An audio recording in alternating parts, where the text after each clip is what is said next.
Stock మార్కెట్లో అపార అనుభవం ఉన్న ఏంజల్ బ్రోకింగ్ సంస్థలో డీమ్యాట్ అకౌంట్ ఓపెన్ చేసుకోండి. కేవలం 5 నిమిషాల్లో మీకు డీమ్యాట్ అకౌంట్ ఓపెన్ అయిపోతుంది. Zero cost. మీరు ₹1 కూడా పే చేయని అవసరం లేదు. కేవలం మీ దగ్గర ఉండవలసింది మీ PAN card, Aadhaar card, bank account. ఈ వీడియో కింద ఉన్న లింక్ క్లిక్ చేస్తే కేవలం 5 నిమిషాల్లోపే డీమ్యాట్ అకౌంట్ ఓపెన్ చేసి ట్రేడింగ్ కూడా స్టార్ట్ చేసేయచ్చు.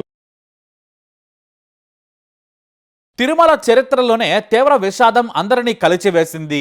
ఎంతో భక్తితో ఎన్నో వందలు వేల కిలోమీటర్ల దూరం నుంచి వచ్చిన భక్తులు స్వామివారిని చూడకుండానే కన్నుమూశారు. మామూలుగా రద్దీ సమయంలో భక్తుల తాకిడి ఎక్కువగా ఉంటుంది. ఆ మేరకు ఏర్పాట్లన్నీ జరిగాయి. మరి అధికారులు ఏమనుకున్నారో ఏంటో, వాళ్లే తొక్కుకుంటూ టికెట్లు తీసుకుంటారులే అని నింపాదిగా గడిపారు. సరైన ఏర్పాట్లు చేయలేదు. టీటీడీకి పోలీస్ డిపార్ట్మెంట్ కి సఖ్యత లేదు. ఇంకేముంది, తొక్కిసలాట నుంచి ప్రాణాలే పోయాయి. వైకుంఠ ఏకాదశి రోజున స్వామివారి దర్శనం చేసుకుంటే ఎంతో పుణ్యం వస్తుందని అందరూ భావిస్తారు. అందుకే ఒక్కసారైనా స్వామివారిని దర్శనం చేసుకోవాలని భావిస్తారు. అయితే ఈ రద్దీని ముందే ఊహించిన టీటీడీ ఎప్పటి మాదిరిగానే వైకుంఠ ఏకాదశి సర్వదర్శన టోకెన్ల జారీకి సంకల్పించింది. మొత్తం 9 ప్రాంతాల్లో 90 టోకెన్ కౌంటర్లను ఏర్పాటు చేసింది. ఈ 90 కౌంటర్లు సరిపోతాయిలే అనుకున్నారు అధికారులు. కానీ భక్తులందరికీ అంతా సమాచారం తెలియదు. అవగాహన కల్పించాల్సిన అధికారులు నిర్లిప్తంగా ఉండిపోయారు. దీంతో ఉన్న చోటే ఎక్కువ మంది పోగయ్యారు. ఇక ఉదయం నుంచే కౌంటింగ్ కేంద్రాల దగ్గరకు రావడం మొదలు పెట్టారు భక్తులు. ఇక గురువారం ఉదయం 5 గంటల నుంచే టోకెన్లను జారీ చేయాలని టీటీడీ యంత్రాంగం నిర్ణయం తీసుకుంది. కానీ భక్తులు మాత్రం ఎలాగైనా సరే వైకుంఠ ఏకాదశి సర్వదర్శనం చేసుకోవాలని బుధవారం ఉదయం నుంచే భక్తులు రావడం మొదలు పెట్టారు. మధ్యాహ్నం వరకు విపరీతంగా రావడం మొదలు పెట్టారు భక్తులు. రాత్రి 8 గంటలకు మరింత ఒత్తిడి పెరిగింది. ఇక 9 గంటల నుంచి భక్తులను పంపించేందుకు పోలీసులు సిద్ధమయ్యారు. అయితే బైరాగి పట్టణంలోని రామానాయుడు మున్సిపల్ హై స్కూల్ ఆవరణ దగ్గరకు విపరీతంగా భక్తులు వచ్చారు. ఇక్కడ 10 కౌంటర్లు ఏర్పాటు చేశారు అధికారులు. కానీ తిరుపతి చుట్టుపక్కల నుంచే కాకుండా తెలంగాణ, ఏపీ, తమిళనాడులోని వివిధ ప్రాంతాల నుంచి అందరూ ఇక్కడికే చేరుకున్నారు. భారీగా చేరుకున్న భక్తులు హై స్కూల్ వెనుక వైపు ఉన్న మున్సిపల్ స్కూల్ పార్క్ లో కూర్చున్నారు. అయితే రాత్రి 8:50 సమయంలో గేట్లు తెరుస్తారని తెలియగానే ఒక్కసారిగా లేచి పరుగులు పెట్టారు భక్తులు. పోలీసులు కొద్దిగా పంపిద్దామని అనుకున్నారు. కానీ అక్కడ 4 పోలీసులే ఉన్నారు. జనం మాత్రం ఒకేసారి స్కూల్ దగ్గర నుంచి పరిగెత్తుకొచ్చి గేటు మీద పడడంతో మొత్తం తెరుచుకుంది. పోలీసులు మాత్రం ఏమీ చేయలేకపోయారు. పెద్ద సంఖ్యలో రావడంతో తొక్కిసలాట జరిగింది. బలంగా ఉన్నవారు దూసుకుంటూ వెళ్లిపోయారు.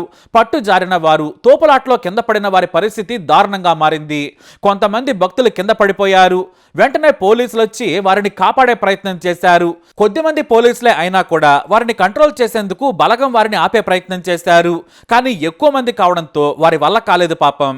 కానీ ఈ లోపు తొక్కిసలాట జరిగిపోయింది. కింద పడ్డ వారి మీద కాలు వేసి ఇతరులు వెళ్లడంతో వారి పరిస్థితి విషమంగా మారింది. కొంతమందికి ఊపిరాడలేదు. ఇంతలో పోలీసులు, భక్తులు కింద పడ్డ వారిని ఆదుకునే ప్రయత్నం చేశారు. ఇక పోలీసులు అదనపు బలగాలను కూడా రప్పించారు. కొంతమంది భక్తులు కూడా పోలీసులకు సాయం చేయడంతో తొక్కిసలాట్లో గాయపడ్డ వారిని పక్కకు తీసుకెళ్లారు. వారిలో 6 మహిళలు కదల్లేని స్థితిలో ఉన్నారు. పోలీసులు అక్కడున్న వారు సిపిఆర్ చేసి బ్రతికించే ప్రయత్నం చేశారు. కానీ పరిస్థితి అప్పటికే చేయి దాటిపోయింది. వేగంగా వారిని రుయా స్విమ్స్ ఆసుపత్రికి తరలించారు. కానీ 6 చనిపోయినట్టు డాక్టర్లు తెలియజేశారు. 16 మంది గాయపడ్డారు.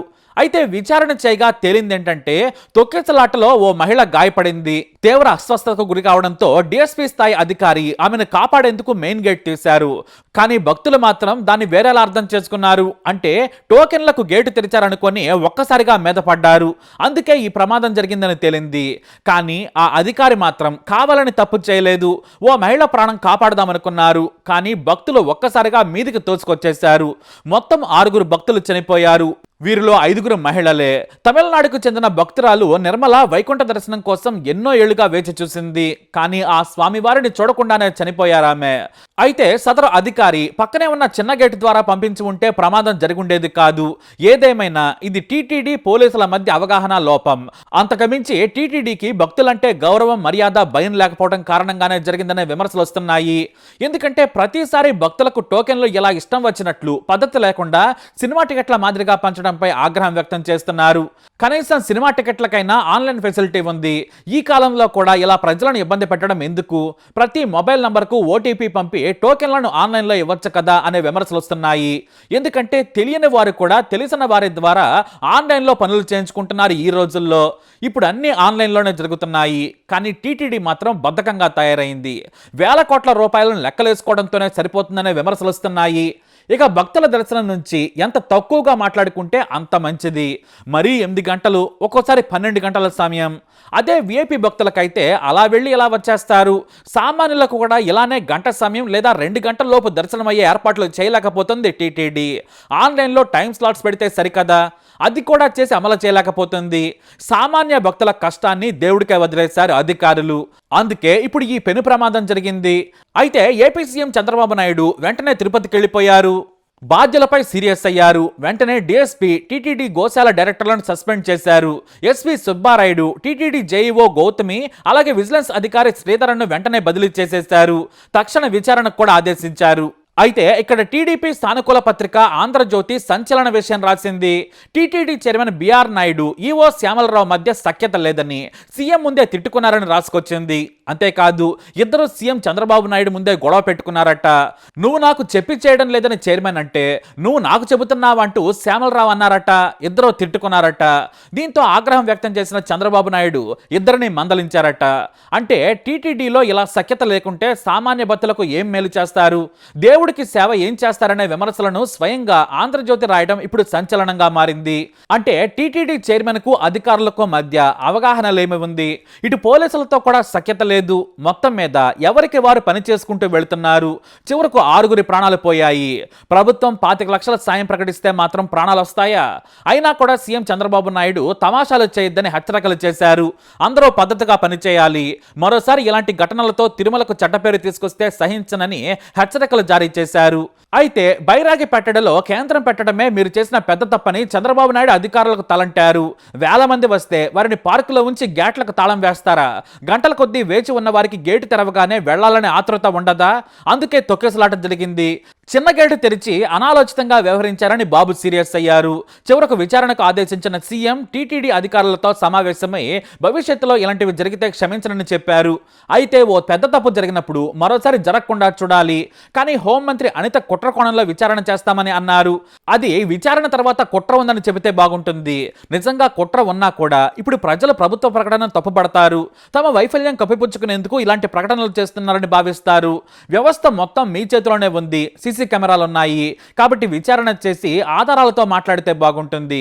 కానీ ప్రతిపక్ష నేతల హోంమంత్రి మాట్లాడటంపై విమర్శలు వస్తున్నాయి. అంతేకాదు, పోలీసులపై డిప్యూటీ సీఎం పవన్ కళ్యాణ్ ఆగ్రహం వ్యక్తం చేశారు. ఇక్కడ జరిగిన తప్పు పోలీసులదే అంటే మాత్రం తప్పే.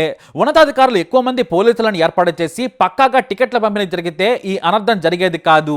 మంత్రులు కూడా దీని మీద బాధ్యత తీసుకోవాలి. ప్రతిదీ అధికారులకు వదిలేస్తే ఇలానే జరుగుతుందనేది వాస్తవం. అయితే పవన్ కళ్యాణ్ మాత్రం ఒక విషయం చెప్పారు. మొత్తం టీటీడీ ప్రక్షాళన జరగాలని చెప్పారు. సామాన్యులు ఏమనుకుంటున్నారో ఆయన చెప్పారు. విఐపి సంస్కృతి నుంచి బయటకు రావాలి.